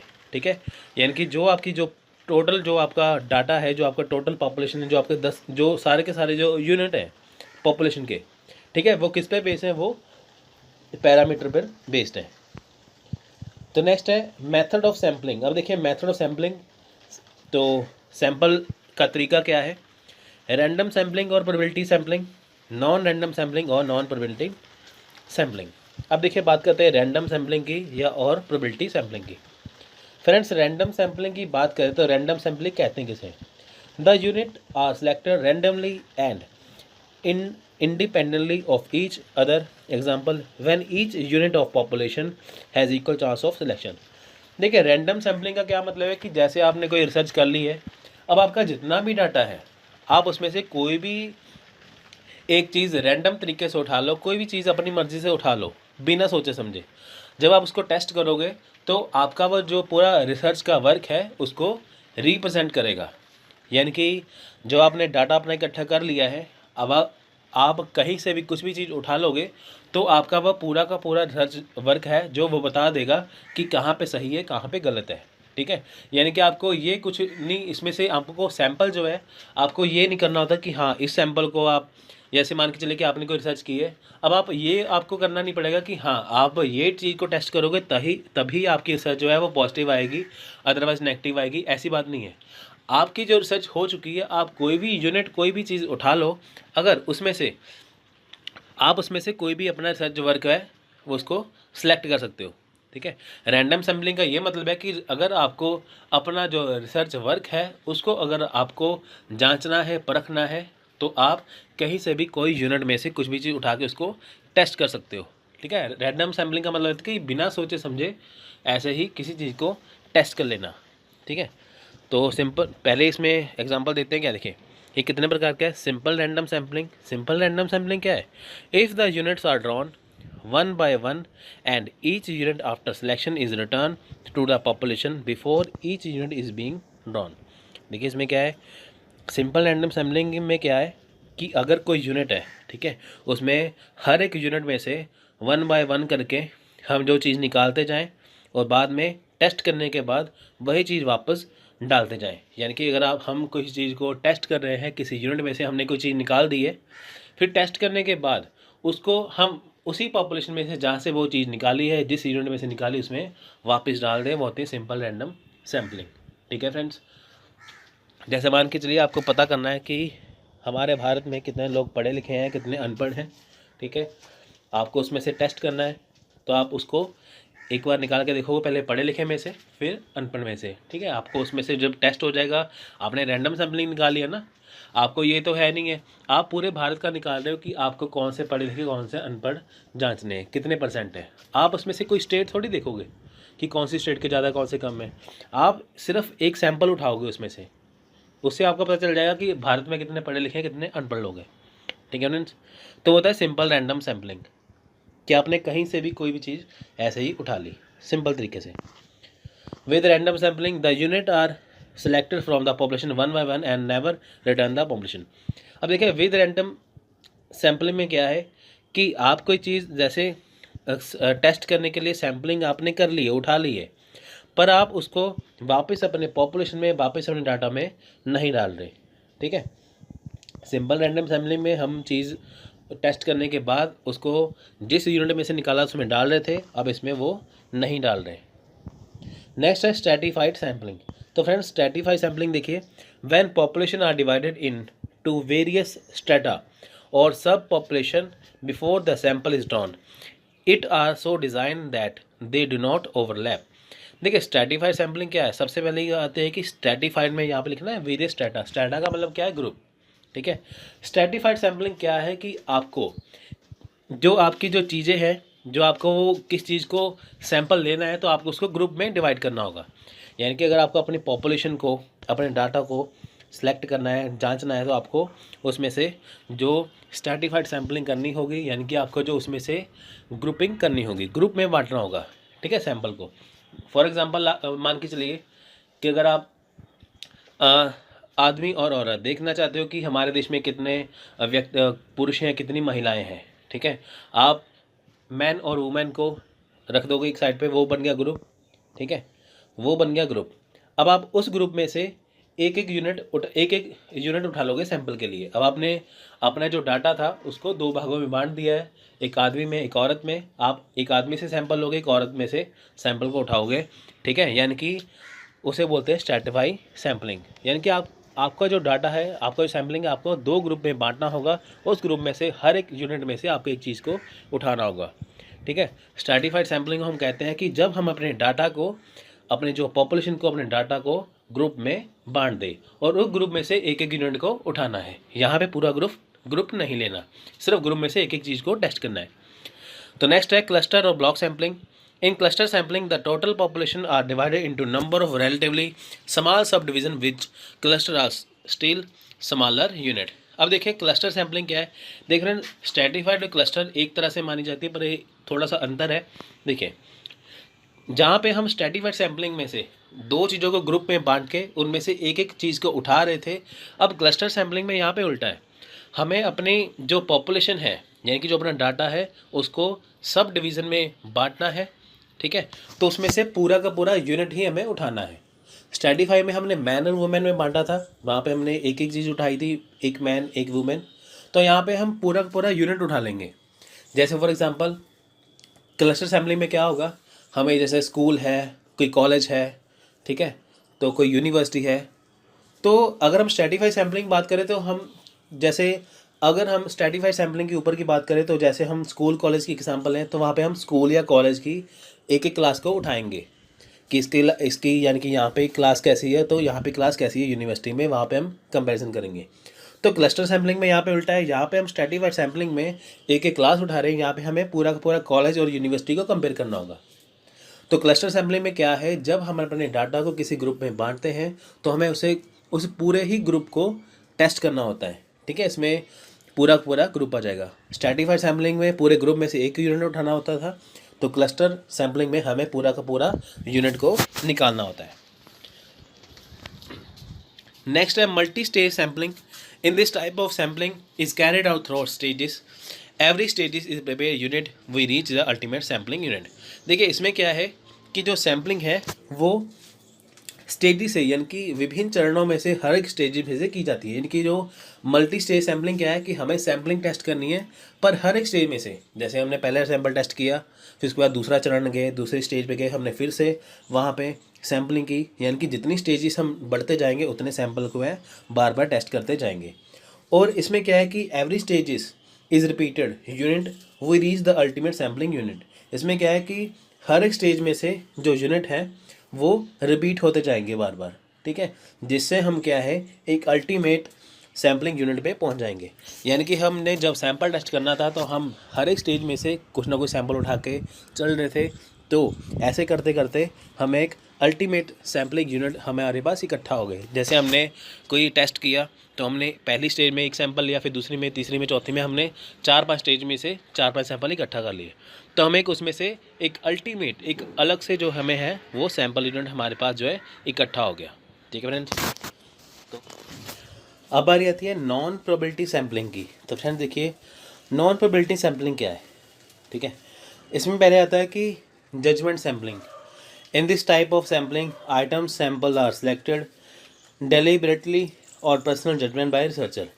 यानी कि जजमेंट सैम्पलिंग कौन सी है, जिसमें जो एक रिसर्चर है, ठीक है, यानी कि इसमें जो सैम्पलिंग आइटम्स हैं, जो सैंपल निकाले जाते हैं, वो रिसर्चर के पर्सनल जजमेंट पे आधारित हैं। यानी कि जजमेंट सैम्पलिंग में क्या है कि कौन कौन सा सैंपल जो यूज़ करना है सैम्पलिंग में, वो किसकी जजमेंट पे होता है, वो होता है, डिपेंड करता है रिसर्चर की जजमेंट पे। जब यानी कि कोई एक रिसर्चर है जिसने कोई रिसर्च की है, तो वह जजमेंट करे कि ये सैंपल सही रहेगा टेस्ट करने के लिए, तो उसे कहते हैं जजमेंट सैम्पलिंग। नेक्स्ट है quota sampling. Under this method the investigators are assigned definite quotas according to some criteria. They are instructed to obtain the required number to fill in each quota. देखिए friends, Kota sampling क्या है। Quota sampling में भी friends, जैसे हम stratified sampling में जैसे हम अपने जो पॉपुलेशन है उसको ग्रुप में डिवाइड करते थे, तो इसमें भी कोटा सैम्पलिंग में भी हमें जो पॉपुलेशन है उसको हमें ग्रुप में डिवाइड करना होगा। ठीक है, यानी कि जब हमें सैंपल टेस्ट करना है तो हमें उनको ग्रुप में डिवाइड करना होगा कोटा सैम्पलिंग में। पर इसमें हम रैंडम सैम्पलिंग नहीं कर सकते। कोटा सैम्पलिंग, आपसे क्वेश्चन पूछा जाएगा कि बताइए कि इनमें से कौन सी सैम्पलिंग ऐसी है जिसमें हम रैंडम सैम्पलिंग नहीं कर सकते, तो वो कोटा सैम्पलिंग होगी। ठीक है फ्रेंड्स, कोटा सैम्पलिंग में देखिए कि आपको सिर्फ एक कोटा को के बारे में जानकारी मिलेगी। फॉर एग्जांपल मान के चलिए कि अगर आपको पता करना है कि हमारे देश में कितने गरीब हैं और कितने बेरोज़गार हैं, ठीक है, तो आप उसके 2 ग्रुप बना दोगे, गरीब के और बेरोज़गार के। तो आप अब, ठीक है, आपको अब या तो गरीब के बारे में पता चलेगा, जनसंख्या के बारे में गरीबों की, या बेरोज़गार की पता चलेगा। यानी कि अगर आप गरीब कोटा की तरफ जाओगे तो वहाँ पे आपको सिर्फ उसके बारे में पता चलेगा, तो आप बेरोज़गारी कोटे के बारे में पता नहीं कर पाओगे। ठीक है, यानी कि ग्रुप के बारे में पता नहीं कर पाओगे। जब आप बेरोज़गारी ग्रुप की तरफ जाओगे तो आपको गरीब का नहीं पता चलेगा। यानी कि सिंपल सी बात ये है कि आपको, अगर इसमें आपको एक ही कोटा जो है सैंपल के तौर पर सिलेक्ट करना होता है। ठीक है फ्रेंड्स, तो इसमें होगा क्या, इसमें ये होगा कि यानी कि आपको अगर आप एक चीज़ को पकड़ते हो तो दूसरी चीज़ आपको छोड़नी पड़ेगी। ठीक है फ्रेंड्स, तो कोटा सैम्पलिंग में ये होता है कि आपको सिर्फ एक ही कोटे के बारे में पता चलेगा। ठीक है फ्रेंड्स, नेक्स्ट है snowball sampling. Snowball sampling is generally used when it is difficult to identify the desired population. Friends, snowball sampling को हम चेन सैम्पलिंग भी बोल देते हैं। ठीक है, चेन सैम्पलिंग या स्नोबॉल सैम्पलिंग एक ही बात है। तो स्नोबॉल सैम्पलिंग कब यूज़ की जाती है कि जब डिफ़िकल्टी हो, दिक्कत हो, प्रॉब्लम हो, समस्या हो। कब समस्या हो, जब हमें कोई चीज़ को टेस्ट करना है तो बहुत ज़्यादा वो मुश्किल हो। यानी कि जैसे जो हमारा पॉपुलेशन है, यानी कि जो हमारा जो डाटा है, ठीक है, हमें उसे आइडेंटिफाई करना है, तो हम उसको आइडेंटिफाई नहीं कर पाते कि जो हमारा सैंपल है वो कैसा रहेगा कैसा नहीं। यानी कि जो चीज़ मुश्किल हो फिर भी उसको टेस्ट करना है, तो वो होता है स्नोबॉल सैम्पलिंग के अंदर। आपका मैं एग्जांपल देता हूँ स्नोबॉल सैम्पलिंग का। देखिए, अब इसमें है क्या कि आपको एक चीज़ के बारे में पता लगाना है, तो आपको ये पता चलेगा कि ये चीज़ बहुत ज़्यादा मुश्किल है, ये मैं कैसे कर पाऊँगा। तो आप ने एक व्यक्ति से मिले, आप एक पर्सन से मिले, उस पर्सन से मिलके आप आगे आगे और व्यक्ति से, पर्सन से जुड़ते गए। ठीक है, तो वो हो गया। देखिए फॉर एग्जांपल एक जय हो पिक्चर आई थी सलमान खान की, वहाँ पे आपने देखा होगा कि जब वो किसी का कोई जैसे किसी की हेल्प करते थे तो कहते थे कि नहीं आप थैंक यू मत बोलो, आप आगे 3 जनों की मदद करो कि जिससे उनको भी कहना कि आगे वो 3 लोगों की मदद करे, जिससे क्या एक चेन बनेगी, है ना। तो उनका मकसद क्या था कि ऐसे चेन करते करते हम पूरे इंडिया में एक चेन बना दें जो लोगों की हेल्प कर सके। तो वैसे हम अगर चाहें वहाँ पे जाके देखें तो लोग कहें कि हाँ एक दूसरे की मदद करो, तो वो तो है मुश्किल। अब हमें देखना है कि हम पूरे ही मतलब कि जो लोग हैं एक दूसरे की मदद करें, तो कैसे होगा, वो एक पर्सन से स्टार्ट होगा। यानी कि पहले आप किसी एक की हेल्प करोगे, फिर आगे 3 जनों को हेल्प करने के लिए, फिर करते करते एक चेन बन जाएगी। ठीक है फ्रेंड्स, ऐसे ही सेम एग्जांपल सेम आपको मैं ऐसी स्नोबॉल सैम्पलिंग पे लेके जाऊंगा अभी। तो ऐसे ही सेम यहाँ पे है कि आपको कोई चीज़ करनी है तो वह है बहुत डिफ़िकल्ट, पर आप एक सब्जेक्ट को पकड़ के तो धीरे धीरे अपने वो जो आप चाहते हो उसके तरफ आगे बढ़ रहे हो। ठीक है, तो आपने उस चीज़ को पा भी लिया है, तो वो होता है स्नोबॉल सैम्पलिंग के अंदर। यानी कि जो आपको चीज़ मुश्किल थी लग रही थी, वो आपको इकट्ठी करनी थी, बहुत मुश्किल थी, तो आपने वो एक सब्जेक्ट को पकड़ के अपनी वो चीज़ों को स्टेज बाय स्टेज जो है वो कलेक्ट कर लिया है, तो वो होती है स्नोबॉल सैम्पलिंग। देखिए नेक्स्ट है systematic sampling. Entire population is arranged in particular order. It is mixed sampling because partially probability and not probability nature। देखिए इसमें क्या है कि जो इंटायर पॉपुलेशन है, ठीक है, जो इंटायर जो हमारा पूरा का पूरा जो हमारा जो रिसर्च का वर्क है, वो एक पर्टिकुलर ऑर्डर एक सिस्टमेटिक ऑर्डर में बटा हुआ होता है। ठीक है फ्रेंड्स, तो उसे बोलते हैं सिस्टमेटिक सैम्पलिंग। यानी कि जो हमारा रिसर्च का जो वर्क है, मान के चलिए, अब आपको एक सबसे बड़ी एग्जांपल दूंगा। देखिए जैसे जो हमारा यूजीसी नेट पेपर 1 का जो सिलेबस है वो 10 यूनिट में बटा हुआ है, उसके 10 यूनिट हैं। तो हम सिस्टमेटिक तरीके से, जैसे जो 10 के 10 यूनिट हैं, जैसे टीचिंग है, रिसर्च है, कम्युनिकेशन, हायर एजुकेशन, कॉम्प्रीहेंशन, ये ऐसे 10 के 10 यूनिट हैं। तो हमें ये पता है कि हमें हर एक यूनिट में से 5-5 क्वेश्चन आएंगे, यानी कि 5 क्वेश्चन एक यूनिट से, तो टोटल हो गए 10 यूनिट के 50 क्वेश्चन। तो ठीक है, उसमें होगा क्या कि पहले हम टीचिंग को सिस्टमेटिक वे से पढ़ेंगे, जब टीचिंग ख़त्म हो जाएगा फिर हम रिसर्च को करेंगे, ऐसे करते करते हम 10 के 10 यूनिट कवर कर लेंगे। तो वो क्या है, सिस्टमेटिक वे से हम करेंगे। ये तो है नहीं एक लेक्चर रिसर्च का, 2 लेक्चर टीचिंग के, फिर करते करते वो हमें पता नहीं चला। तो यानी कि जो चीज़ें हम सिस्टमेटिक वे से सैंपल को लें तो उसे बोलते हैं सिस्टमेटिक सैम्पलिंग। ठीक है, सैंपल तो लेना ही है टेस्ट करने के लिए, पर हम सिस्टमेटिक वे से करते हैं। ठीक है, तो अब आ रही आती है एरर की। तो फ्रेंड देखिए एरर 2 तरह का होता है। सो देखिए अब बारी है टाइप्स ऑफ एरर्स की। सो देखिए हमारे पास 2 टाइप्स के एरर होते हैं। पहला होता है सैम्पलिंग एरर, दूसरा होता है नॉन सैम्पलिंग एरर। तो देखिए रिसर्च एप्टीट्यूड में ये एरर्स बहुत ज़्यादा ज़रूरी हैं, क्योंकि देखिए जब भी आप रिसर्च करते हैं आपका पता होना चाहिए कि जो आपकी रिसर्च है वो कितनी ज़्यादा कारगर है, कितनी ज़्यादा सटीक है, कितनी ज़्यादा करेक्ट है। तो आप कैसे जानेंगे, तो आप वो जानेंगे इससे। तो देखिए अगर आपको एरर्स पता करने हैं कि जो आपकी रिसर्च हो चुकी है उसमें एरर्स क्या है, कहाँ पे है, तो आपको वो जानने ज़रूरी हैं। तो उसमें देखिए 2 तरह के एरर्स हैं, सैम्पलिंग और नॉन सैम्पलिंग। तो सबसे पहले बात करेंगे सैम्पलिंग एरर की। सो देखिए सैम्पलिंग एरर होता क्या है। सो देखिए यहाँ पे क्या है कि meaning sampling error is a type of error occurs due to the sample selected does not perfectly represent the population। देखिए पॉपुलेशन का यहाँ पे मतलब क्या है, जो आपकी एंटायर रिसर्च है वो होती है पॉपुलेशन। मान लीजिए कि आपने किसी चीज़ के ऊपर रिसर्च कर दिया है ना, आपने पूरी रिसर्च कंप्लीट कर दी, तो वो पूरी इंटायर रिसर्च होती है, उसे बोलते हैं पॉपुलेशन। सो देखिए आपको चेक करना है कि जो आपने रिसर्च की है तो वो कितनी सही है। तो आप कैसे करेंगे, आप उसका सैंपल क्रिएट करेंगे, सैंपल लेंगे। जैसे आप देखेंगे कई आप अगर आपको कोई बुक खरीदनी है, जैसे मान लीजिए आप अमेज़ोन से कोई बुक खरीदते हैं, है ना, तो कहीं से भी आप कोई बुक लेते हैं या कुछ लेते हैं तो पहले आपको उसका सैंपल दिखाया जाता है ना। जैसे आप चेक कर सकते हैं कि हाँ हमने जो आप बुक लेने जा रहे हैं उसका सैंपल चेक कर सकते हैं थोड़े पेजेस का। जैसे मान लीजिए 500 पेज की बुक है, अब 20 पेज का 25 पेज का आपका सैंपल दिख जाए तो आपको उसकी क्वालिटी का पता चल जाएगा। तो ऐसे ही सेम रिसर्च है, मान लीजिए कि आपको जो आपने रिसर्च कर ली है वो कितनी ज़्यादा अच्छी है वो सैंपल से पता चलेगा। जैसे कोई मूवी आती है ना, 3 घंटे की मूवी है, उसका 2 मिनट का या 3 मिनट का ट्रेलर आपको पता चल जाएगा कि मूवी किस प्रकार की होने वाली है। सेम ऐसे ही जो आपके रिसर्च है, तो सेम ऐसे ही आपको पता चलेगा सैंपल से कि आपके जो रिसर्च है वो कैसी है। तो रिसर्च को बोलते हैं यहाँ पे, जो आपका वर्क हो चुका है रिसर्च के ऊपर, उसे बोलते हैं पॉपुलेशन।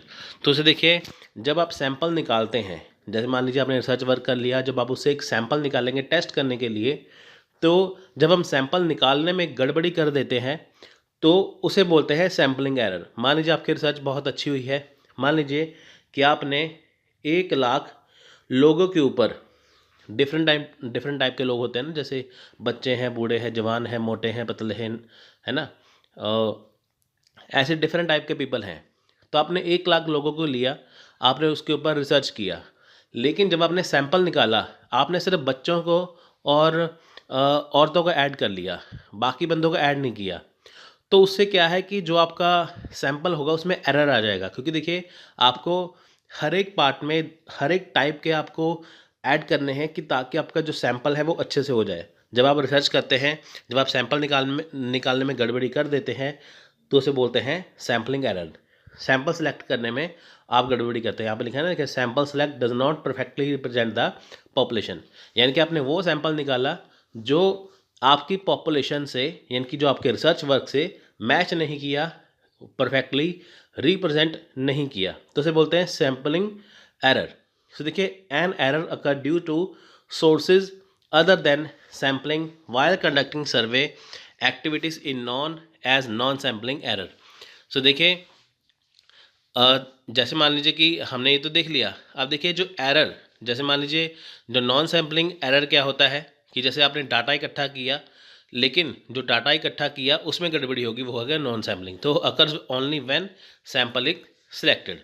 सो देखिए, सिंपल सी बात यहाँ पे ये है कि सैम्पलिंग एरर होता क्या है कि जब आपने अपने रिसर्च वर्क को डन कर दिया, उसमें जो आपने सैंपल निकाला और उसे टेस्ट किया कि आपने रिसर्च कितना अच्छे से किया है, जब उसमें गड़बड़ी हो जाए, वो अच्छे से रिप्रेजेंट ना करे आपके रिसर्च को, सो उसे बोलते हैं सैम्पलिंग एरर। सो इसकी आगे जाकर टाइप्स देख लेते हैं। देखिए टाइप्स क्या है सैम्पलिंग एरर के, तो देखिए यहाँ पे है पॉपुलेशन स्पेसिफिकेशन एरर। देखिए कब होती है, happens when the analysts do not understand who to survey. For example, if a survey of breakfast cereals, the population can be the mother, children और द इंटायर फैमिली। सो देखिए यहाँ पे क्या है, पॉपुलेशन स्पेसिफिकेशन एरर है। जैसे मान लीजिए आपने कोई रिसर्च की, देखिए पहली बात क्या है सैम्पलिंग एरर में, ये होती है पॉपुलेशन स्पेसिफिकेशन एरर। जैसे मान लीजिए ये कब होती है, जब ये अंडरस्टैंड ना हो पाए सर्वे में कि हुआ क्या है। जैसे मान लीजिए कि एग्जाम्पल के तौर पे एक सर्वे है ब्रेकफास्ट के ऊपर। सो देखिए इसमें क्या है, इसमें मदर, चिल्ड्रन और इंटायर फैमिली आती है, ठीक है। अगर वो अच्छे से रिप्रेजेंट ना हो पाए तो उसमें क्या है, वो पॉपुलेशन स्पेसिफिकेशन एरर होता है। क्योंकि देखिए अगर हम कहें कि ब्रेकफास्ट की बात करें, ब्रेकफास्ट में सबको क्या क्या पसंद है, सबकी अलग अलग चॉइस होगी, है ना। तो लेकिन हम ऐसा सैंपल उठा ले, ऐसी चीज़ उठा ले जो किसी को रिप्रेजेंट ही ना करे, तो उसका क्या फ़ायदा। सो नेक्स्ट है सिलेक्शन एरर। देखिए occurs when response survey participation is self-selected, imply only those who are interested respond. Selection error can be reduced by encouraging participation. So देखिए सिलेक्शन एरर क्या है, ये कब होता है, जब रिस्पॉन्ड यानी कि जो सर्वे पार्टिसिपेशन है वो हम खुद से सिलेक्ट करते हैं, ठीक है, हम खुद से सिलेक्ट करते हैं। Imply only those are interested respond. देखिए जब हम मान लीजिए सिलेक्शन एरर क्या है, जब हमने खुद से सर्वे किया, अपनी मर्जी से सर्वे किया, है ना, अपनी मर्जी से सर्वे किया, अपने चॉइस के लोगों के ऊपर किया। हम मान लीजिए वहाँ पे चले गए कि जो लोग सिर्फ पॉजिटिव है, उसमें नेगेटिव नहीं है, तो उससे देखिए जैसे मान लीजिए हम कहते हैं कि हम देश में जैसे इलेक्शन होते हैं, हम कहते हैं कि हम हर एक पास से जाएंगे। अगर हम मान लीजिए पॉजिटिव लोगों के पास जाएँ, है ना, जो सरकार की बुराई ना करे, तो उससे क्या है, हम क्या निचोड़ निकाल सकते हैं, उससे हमारा रिजल्ट जो है वो गलत निकलेगा। हम कह नहीं सकते कि आगे वाली पार्टी ये जीतेगी। उसमें क्या है कि डिफरेंट टाइप के अगर आप लोगों के पास जाएंगे, वो अपना अपना ओपिनियन रखेंगे, तो आपको पता चलेगा कि इस बार क्या होने वाला है। तो सिलेक्शन एरर है कि आपको कहाँ पे अब जाना है कहाँ पे नहीं, यानी कि आप अपनी मर्जी से देखिए, जब अपने लिए जब आप सर्वे करते हैं, अपनी मर्जी से पार्टिसिपेशन होता है, वो होता है सिलेक्शन एरर। अब देखिए मान लीजिए कि सिलेक्शन एरर, मान लीजिए कि ऐसा हो कि इसमें हर एक तरह के पार्टिसिपेट कर पाए, तो उसमें क्या है, एक अलग तरीके का रिसर्च होके निकलेगा। ठीक है, इसे कैसे रिड्यूस किया जाता है सिलेक्शन एरर को, अगर पार्टिसिपेशन इनकरेज किया जाए। मान लीजिए हम 100 लोगों के पास जाएं, उनका अपना ओपिनियन अलग होगा, लेकिन जब हम 10,000 लोगों का इंटरव्यू लेंगे तो उससे हमें एक अच्छा ओपिनियन मिलेगा, तो उससे हम एक अच्छा रिसर्च वर्क कह सकते हैं। सो ये है सिलेक्शन एरर। नेक्स्ट है sample frame error. Sample frame error क्या है, देखिए, occurs when A sample is selected from wrong population data. ठीक है, देखिए सैम्पल फ्रेम एरर क्या है, जब हमने सैंपल निकाला किससे, रॉन्ग पॉपुलेशन डाटा से, हमारे पास डाटा ही गलत है।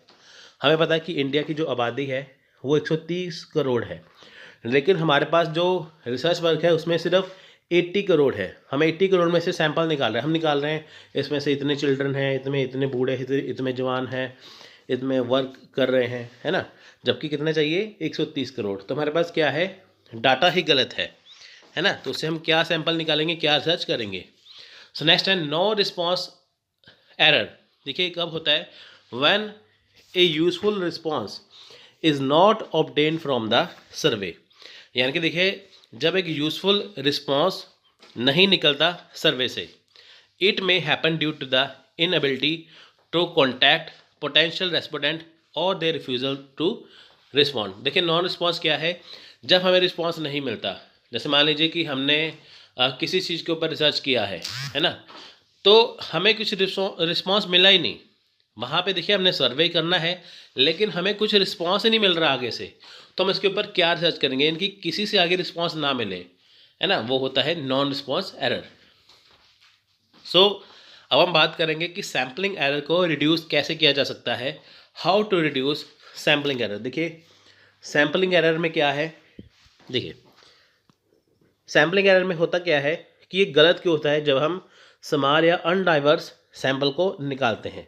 ठीक है, समाल या अनडाइवर्स सैंपल, देखिए हमारे पास मान लीजिए 1 लाख लोगों का डाटा है, लेकिन हमने सिर्फ 500 लोगों का डाटा लिया सैंपल के तौर पे, तो ये क्या है, ये सबसे छोटा सैंपल हो गया, इससे कुछ रिप्रेजेंट नहीं होगा। ठीक है, तो उससे इसका सोल्यूशन क्या है कि हमें बिगर और मोर डाइवर्स सैंपल लेना है। 1 लाख में से ऐसा नहीं कि हमने 70,000 लोगों का सैंपल ले लिया तो फ़र्क नहीं कुछ बचा। हमें क्या है, ऐसा सैंपल निकालना है कि जो सैंपल ना तो ज़्यादा बड़ा हो ना ज़्यादा छोटा हो, जिससे क्या है हम इजीली चीज़ों को जस्टिफाई कर पाएँ। ठीक है, यहाँ पे आप पिक्चर देख सकते हैं। सो देखिए, increase the sample size doing so well yield a more accurate result since the study would be closer to the true population size। मतलब कि जो आपका रिसर्च वर्क है, जो आपका ट्रू पॉपुलेशन साइज है, अगर आपको उसके बिल्कुल नज़दीक पहुंचना है, बिल्कुल एक्यूरेट रिजल्ट वहां पे देना है, तो यहाँ पे क्या है, सैंपल का साइज़ इंक्रीज़ करना पड़ेगा। छोटे से सैंपल से कुछ भी नहीं होगा, है ना। जैसे मान लीजिए कि आपकी कोई बुक है जो 500 पेज की है, अगर आप 2 पेज का सैंपल देते हैं तो उसे कुछ पता नहीं चल पाएगा। तो उससे क्या है, अगर आप 50 पेज का सैंपल देते हैं तो आप उसे आसानी से देख सकते हैं। सो नेक्स्ट है, देखिए split the population in smaller group. अब देखिए जो आपका रिसर्च डाटा है, आप उसे स्मॉलर ग्रुप्स में बांटिए, छोटे छोटे ग्रुप्स में बांटिए, है ना। तो उससे क्या है, अगर आप ग्रुप्स में बांटेंगे, हर एक ग्रुप से अगर आप सैंपल निकालेंगे तो आपका बहुत अच्छे से आपका रिसर्च वर्क सामने निकल के आएगा। देखिए यूज़ रैंडम सैम्पलिंग, आपको रैंडम सैम्पलिंग निकालनी है, यानी कि आपको बिना देखे बिना सोचे समझे आपको चीज़ निकालनी है कि ताकि आप उसे जस्टिफाई कर पाएँ। अगर आप सोच समझ के सैंपल निकालेंगे तो आपको पता है कि आपकी कहाँ पे गलती है, कहाँ पे नहीं है ना, वो चीज़। तो रैंडम सैम्पलिंग निकालिए। सो देखिए, keep taps on your target, आपका जो टारगेट है उसी के ऊपर ध्यान होना चाहिए। सो ये था सैम्पलिंग एरर। सो नेक्स्ट है नॉन सैम्पलिंग एरर। ठीक है, नॉन सैम्पलिंग एरर क्या है, जब हम डाटा कलेक्शन करते हैं तो उसमें गलती हो जाती है। देखिए यहाँ पे जैसे पॉपुलेशन है, जैसे हमारा रिसर्च वर्क है, देखिए आपको यहाँ पे एक ही तरह की चीज़ें मिलेंगी, लेकिन जब मैंने सैंपल निकाला, देखिए यहाँ पे क्या है, अननेसेसरी चीज़ें भी आ गई, ठीक है। देखिए ये वाली चीज़ें, ये सैम्पल, ये पॉपुलेशन में है ही नहीं है, लेकिन ये यहाँ पे आ गई, तो इससे क्या है, हमारा वैसे ही जो रिसर्च वर्क है वो रॉन्ग हो जाएगा। सो देखिए, non sampling error refers to an error that arise from the result of data collection which cause the data to differ from the true values. देखिए, जब नॉन सैम्पलिंग एरर क्या होता है, तब आता है जब आपने डाटा कलेक्ट किया, ठीक है, डाटा कलेक्शन किया, तो जो डाटा आपने कलेक्ट किया वो आपके रिसर्च वर्क से मैच नहीं करता, उसमें अननेसेसरी चीज़ें हैं, है ना। जैसे मान लीजिए हमने देखना है कि इंडिया में इस बार कितनी आबादी है ना, कितनी आबादी, हमने मान लीजिए हमने देखना है कितनी 130 करोड़ की आबादी है। मान लीजिए यहाँ पे फॉरेनर घूमने के लिए आते हैं, हम उनको भी काउंट कर ले बीच में, है ना, हम कह दें कि 140 करोड़ हो गया, ऐसा थोड़ी है, क्योंकि देखिए वो तो हमारे देश की है ही नहीं है ना। तो वो चीज़ है, तो वो क्या है, हमारा डाटा कलेक्शन गलत हो जाएगा। अगर हम किसी और देश के नागरिक को जोड़ते हैं, वो डाटा कलेक्शन ही गलत हो जाएगा। इसलिए जब आप डाटा कलेक्शन करते हैं तो वो डिफरेंट होता है आपके रिसर्च वर्क से, आपके पॉपुलेशन से। It is the different from sampling error which is any difference between the sample value and the universal value that may result from a limited sample size. देखिए, ये sampling error से different है। कैसे different है? ये different है sample value से और यूनिवर्सल वैल्यू से, ठीक है, जो है लिमिटेड सैम्पलिंग साइज से। यहाँ पे सिंपल एक ही बात है कि जब भी डाटा कलेक्ट किया जाता है, डाटा कलेक्शन से अननेसेसरी चीज़ें जो जुड़ जाती हैं, तो उससे निकलता है नॉन सैम्पलिंग एरर। देखिए, non sampling error are present in all type of survey including census and administrative data. देखिए, नॉन सैम्पलिंग एरर जो है उसमें सभी तरह के सर्वे आ जाते हैं, ठीक है, सेंसस आ जाते हैं और एडमिनिस्ट्रेटिव डाटा आ जाता है। A non sampling error is the term use to statistics that refers to an error that occurs during data collection causing the data to differ from the true values. यानी कि जो आपके पास true values हैं, जो actually होनी चाहिए, और जो आपका डाटा है, जो आपका सैंपल है, वो अलग हो उससे। आप एग्जांपल यहाँ पे देख सकते हैं इस पिक्चर में, ठीक है, ये देखिए, यहाँ पे पॉपुलेशन कुछ और है, यहाँ पे सैंपल कुछ और है ना, वो चीज़ें। वो चीज़ें, तो उससे क्या है, नॉन सैम्पलिंग एरर होता है। Non sampling error refer to either random और systematic error and these error can be challenging to the spot in a survey sample और सेंसस। अब देखिए, नॉन सैम्पलिंग एरर होगा तो इससे क्या है, सर्वे में, सैंपल में और सेंसस में हमेशा ही गड़बड़ी होगी, हम एक अच्छे और सटीक रिजल्ट पे नहीं पहुंच पाएंगे, तो इसलिए इनका दूर होना ज़रूरी है। नेक्स्ट देखिए, types of non sampling error. अब देखिए, नॉन सैम्पलिंग एरर के टाइप्स क्या है, देखिए यहाँ पे पहला है नॉन रिस्पॉन्स एरर, ठीक है, नॉन रिस्पॉन्स एरर आ गया। A non response error is caused by difference between the people who choose to participate compared to the people who do not participate in given survey. In other words, it exists when people are given the option to participate but choose not to.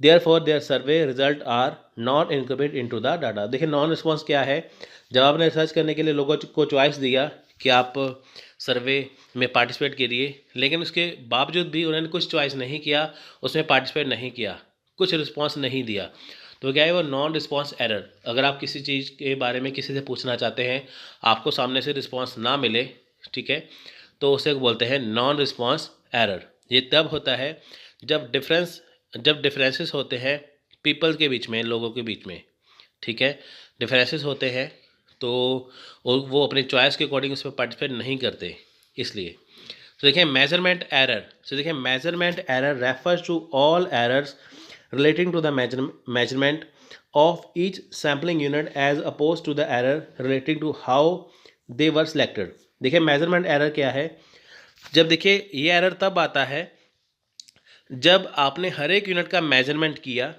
ठीक है, और जो आपके पास जो आपने select किया है और वो उससे उलट है, यानी कि देखिए, ईच जो सैम्पलिंग यूनिट है, आपने हर एक तरह के यहाँ पे सैंपल निकाल लिए हैं, ठीक है, जब आपने मेजरमेंट किया, उसका हर एक यूनिट का मेजरमेंट किया, तो जो आपने मेजरमेंट किया चीज़ें उससे उलट होगी, जो आपने सेलेक्ट किया चीज़ें उससे उलट हैं, आपने सेलेक्ट कुछ और किया निकल कुछ और आया, तो वो क्या है, मेजरमेंट एरर है। आपने देखिए मान लीजिए 500 बुक की पेज है, हर एक यूनिट में से आपने 20-20 पेज का सैंपल निकालना है, लेकिन वहाँ पे आपने किसी का 30 का निकाल लिया, किसी का 2 पेज का निकाल लिया, किसी का 4 पेज का, तो वो क्या है, उससे उलट हो गया। तो क्या है, मेजरमेंट एरर एक जैसा नहीं आया। The error often arise when they are confusing question, low quality data due to sampling fatigue and low quality measurement tool. ये तब होता है जब लो क्वालिटी मेजरमेंट टूल हो, ठीक है, कंफ्यूजिंग क्वेश्चन हो, लो क्वालिटी डाटा हो। इस बार मान लीजिए यूजीसी नेट का जो एग्ज़ाम हुआ है उसमें देखिए कितने क्वेश्चन अच्छे थे कितने बेकार थे, आपको ये कैसे पता चलेगा, क्योंकि देखिए हर एक स्टूडेंट का अपना अपना ओपिनियन है। कुछ कहेंगे शिफ्ट 1 के मुश्किल थे, शिफ्ट 2 के आसान थे, कुछ कहेंगे शिफ्ट 2 के मुश्किल थे, शिफ्ट 1 के आसान थे। तो इससे क्या है, कुछ मेजरमेंट हो ही नहीं पाएगा। नेक्स्ट है इंटरव्यू एरर। देखिए interviewer error occurs when the interviewer makes an error when recording a response. देखिए इंटरव्यूअर एरर कब होता है, जब इंटरव्यूअर लेने वाला इंटरव्यूअर एरर कर देता है जो रिस्पॉन्स को रिकॉर्ड करने में। उसमें मान लीजिए इंटरव्यू लिया, कितने जाने को इंटरव्यू लिया, लेकिन उसने गड़बड़ी कर दी, है ना, वहीं पे डाटा को रिकॉर्ड रखने में ही, तो वहाँ पे क्या है, interview error. In qualitative research an interviewer may lead to respond to answer a certain way. In quantitative research, an interviewer may ask the question differently which leads to different result. अब देखिए qualitative research में क्या होता है, जब interviewer respond करता है answer का एक सर्टन वे में, एक सर्टन वे में उसका जो आंसर को रिस्पॉन्ड करेगा क्वालिटेटिव में। जब क्वांटिटेटिव रिसर्च है तो देखिए वो क्वेश्चन अलग पूछेगा, यानी कि जब इंटरव्यूअर है अगर क्वालिटेटिव रिसर्च देखनी है कि उसने कितने अच्छे क्वेश्चन पूछे, तो आपका वो एक अलग वे होगा इंटरव्यूअर का। हम देखते हैं ना यूपीएससी का इंटरव्यू हो गया, उसमें ये क्वेश्चन पूछे, वो क्वालिटी क्वेश्चन हो गए। अगर हम क्वांटिटेटिव रिसर्च की बात करें कि कैसे क्वेश्चन पूछेंगे, तो उसका रिजल्ट डिफरेंस होगा। वो कहेंगे 10 क्वेश्चन पूछे बहुत मुश्किल थे, वो क्या है, क्वांटिटेटिव, उसमें मैथ्स आ गया, 10 क्वेश्चन 10 मैंने क्वांटिटेटिव। ये क्वेश्चन पूछा क्वालिटी वाइज, एक क्वेश्चन ऐसा पूछ लिया जो डिफरेंस है, सब सोचने में मजबूर हो गए, वो क्या है, क्वालिटेटिव, है ना, वो चीज़ें। तो उसमें क्या है, एरर आ गया, पूछा कुछ और बताया कुछ और। नेक्स्ट है एडजस्टमेंट एरर, यानी कि देखिए an adjustment error describe a situation where the analysis of data adjust it so that is not entirely accurate. Forms of adjustment error include error with weighting of the data cleaning and imputation। अब देखिए ये data कब होता है, adjustment error कब होता है, जब ऐसी सिचुएशन आ जाए जिसमें जो एनालिसिस है डाटा का, ठीक है, वो अच्छा ना हो, वो एक्यूरेट ना हो, तो उसमें एक एडजस्टमेंट करनी पड़ती है ना। आपने डाटा मान लीजिए निकाल लिया, बहुत मुश्किल से सैंपल निकाला, लेकिन आपको पता चला कि वो तो सैंपल है ही ख़राब है, उसमें बहुत सारी कमियां हैं, तो आप वहाँ पे क्या है, एडजस्टमेंट करते हैं, तो वो क्या है, एडजस्टमेंट एरर। नेक्स्ट है प्रोसेसिंग एरर। देखिए प्रोसेसिंग एरर क्या है, a processing error arise when there is a problem with processing the data that cause an error of some kind. An example will be if the data were entered incorrectly or if the data file is corrupt। ठीक है, processing error क्या है कि जब data को process किया जाता है इसमें प्रॉब्लम आ जाती है प्रोसेस करने में। जैसे मान लीजिए आप कंप्यूटर के पास बैठे हैं, आपने कुछ फाइल खोली, आपने पीडीएफ ओपन की, लेकिन वो ओपन हो ही नहीं रही है, वो प्रोसेस हो ही नहीं रही है ना, तो क्या है, वो प्रोसेसिंग एरर है। ठीक है, कहाँ पे प्रॉब्लम है, डाटा को प्रोसेस करने में प्रॉब्लम है। सो एग्जांपल क्या है यहाँ पे, देखिए जब डाटा जो है वो पूरा इनकरेक्टली हो या फाइल करप्ट हो चुकी हो, है ना, जब आपने मान लीजिए वर्ड फाइल है, पीडीएफ फाइल आप ओपन कर रहे हैं, ओपन हो ही नहीं रही है, वो क्या है, फाइल इनकरप्ट हो चुकी है, वो है प्रोसेसिंग एरर, वो चीज़। सो यह है types of non sampling error. So next है how to reduce non sampling error. अब इसे कैसे रिड्यूस किया जा सकता है। सो देखिए reducing non sampling error is not as easily achieve as reducing sampling error. अब देखिए नॉन सैम्पलिंग एरर को दूर करना इतना आसान नहीं है जितना हम सैम्पलिंग एरर को कर सकते हैं। Way sampling error you can reduce the risk of error by simple increasing the sample size. अगर आपको देखिए सैम्पलिंग एरर को दूर करना है तो आपको सैम्पल साइज को इंक्रीज कर देंगे तो आपका सैम्पलिंग एरर हट जाएगा। लेकिन दूसरी तरफ इसे इतना आसान नहीं है करना नॉन सैम्पलिंग एरर को। It will not work for non sampling error. देखिए सेम जो आप सैम्पलिंग एरर में करते हैं वैसा सेम इसमें लागू नहीं होगा। Which is often very difficult to detect and eliminate. अब देखिए जैसे सैम्पलिंग साइज़ को इंक्रीज़ कर देते हैं तो हम सैम्पलिंग एरर को दूर कर सकते हैं, लेकिन नॉन सैम्पलिंग एरर में ये काम आसान नहीं है, बहुत डिफ़िकल्ट है डिटेक्ट करना और बहुत चीज़ को डिलीट या एलिमिनेट करना कि जो हमारा सैम्पल का सोर्स है। To effectively reduce non sampling error, careful consideration must be taken by those designing the study to ensure the validity of result.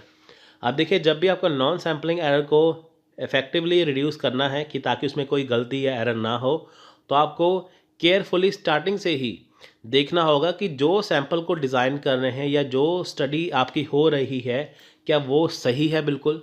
यानी कि जब आपने रिसर्च करना स्टार्ट किया आपको साथ के साथ ध्यान देना है कि जो आपने किया है, रिसर्च कर लिया है या कर रहे हैं, क्या उसमें कोई गलती तो नहीं है। अगर आप केयरफुल रहेंगे तो नॉन सैम्पलिंग एरर को तभी डिटेक्ट करके रिड्यूस किया जा सकता है।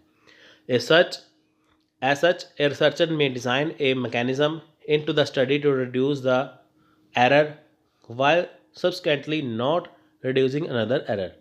अब देखिए जब भी रिसर्चर है अपनी रिसर्च को करते हैं, है ना, स्टडी करते हैं, तो उसी के दौरान वो उसे दूर कर सकते हैं।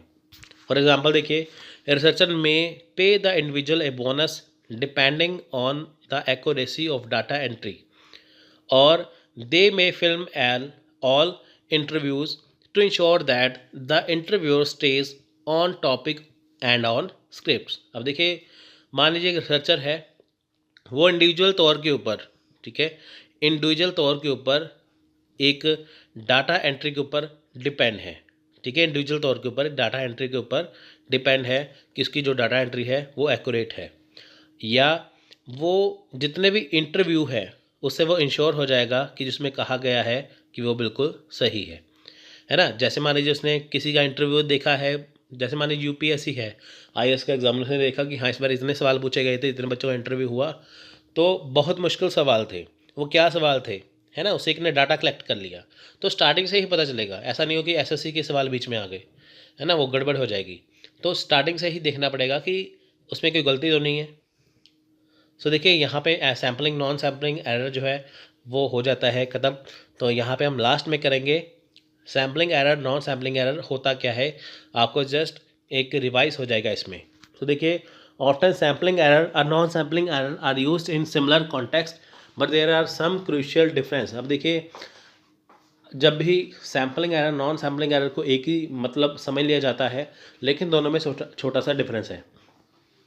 सो देखिए sampling error can arise even when no apparent mistake been made, ठीक है। सैम्पलिंग एरर कब अराइज होता है, जब मिस्टेक यानी कि no apparent mistake been made, यानी कि जब कोई मिस्टेक ना की गई हो तब सैम्पलिंग एरर हो सकता है। मान लीजिए आपने रिसर्च पूरा वर्क कर लिया है लेकिन आपको चेक करना है सैम्पल साइज़ को, तो आपने जब सैम्पल साइज़ चेक किया तो उसमें गलती निकल आई, तो उसे आप कैसे रिड्यूस करेंगे, सैम्पल साइज़ को इंक्रीज़ करके। इसके अपोजिट देखें non sampling error which arise when a mistake occur, ठीक है। यानी कि सैम्पलिंग एरर में क्या है कि आपकी स्टार्टिंग में कोई गलती नहीं है, रिसर्च वर्क आपका ठीक है, लेकिन सैम्पल साइज़ को कलेक्ट करते ही आपकी गलती हो जाती है। लेकिन नॉन सैम्पलिंग एरर क्या है, जब आपने स्टार्टिंग से ही डाटा कलेक्ट कर लिया, जब आपने रिसर्च करना स्टार्ट किया वो स्टार्टिंग से ही गलती हो गई, तो वो है non sampling error. Non sampling error क्यों खतरनाक है, क्योंकि देखिए जब आपने डाटा कलेक्ट किया आपका पूरा रिसर्च वर्क खराब हो जाएगा। Sampling error occur when the sample is not representative of universal truth. देखिए सैम्पलिंग एरर कब होता है, जब जो आपका रिसर्च डाटा है ना, जो आपकी पॉपुलेशन है, जो आपका डाटा है, तो वो उसको रिप्रेजेंट ना ही करे।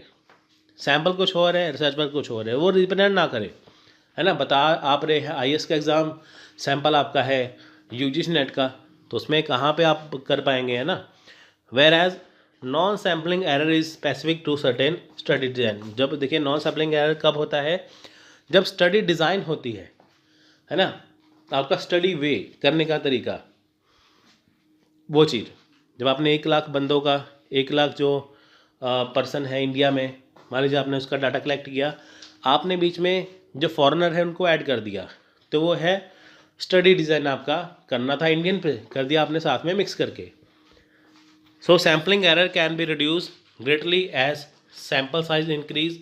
सैम्पलिंग एरर को आप देखिए आप रिड्यूस कर सकते हैं सैम्पल साइज को इंक्रीज करके, लेकिन जब नॉन सैम्पलिंग एरर है उसे इससे नहीं किया जा सकता। उसे कैसे करेंगे हम, requires more methodical process of reduce, ठीक है। यानी कि सैम्पलिंग एरर को हम सैम्पल साइज से इंक्रीज करके हटा सकते हैं, लेकिन नॉन सैम्पलिंग एरर को कब हटा सकते हैं, जब हमारा मेथड प्रोसेस अच्छा हो, हमारा डाटा कलेक्शन का अच्छा हो, है ना वो चीज़। Sampling errors is often caused by internal factors. देखिए जो सैम्पलिंग एरर है वो इंटरनल फैक्टर से निकलता है। इंटरनल फैक्टर मतलब आपका बस डाटा है, आपने सैंपल निकालने में गलती की, वहाँ से उसे आप ठीक भी कर सकते हैं। Whereas non-sampling error is caused by external factor, not entirely related to survey, study और census। देखिए सैम्पलिंग एरर कब होता है, जब आपका पॉपुलेशन आपका रिसर्च वर्क में जो डन हो चुका है उससे निकालने में गड़बड़ी होती है। लेकिन नॉन सैम्पलिंग एरर कब आता है, ये एक्सटर्नल फैक्टर है, जब आपने डाटा कलेक्शन किया, बाहर से डाटा आप कलेक्ट कर रहे हैं, वो चीज़ आपको किसी ने डाटा गलत बता दिया, आपने ऐड किया वो गलत हो गया, वो है non sampling error. So last में आपको मैं यही कहूँगा कि सैम्पलिंग नॉन सैम्पलिंग एरर क्या होता है। सैम्पलिंग एरर तब होता है जब आपने अपना रिसर्च वर्क ख़त्म कर लिया, आपको टेस्ट करना है कि वो कितना सही है, आप उसमें से सैंपल निकालते हैं। अगर उसमें मान लीजिए कुछ आपको गलत लगता है, सैंपल साइज़ आप इंक्रीज़ कर सकते हैं, तो उससे आप रिड्यूस कर सकते हैं वो चीज़। तो अगर नॉन सैम्पलिंग एरर इससे उलट बहुत ज़्यादा डेंजरस है। क्यों? क्योंकि स्टार्टिंग में जब आपने रिसर्च की है, आपने डाटा गलत कलेक्ट कर लिया, आपको डाटा गलत बताया गया, उसे आपने रिसर्च कर ली, तो आपका पूरा रिसर्च वर्क ख़त्म हो सकता है, उसे रिड्यूस करना बहुत ज़्यादा मुश्किल है। तो वो है नॉन सैम्पलिंग एरर।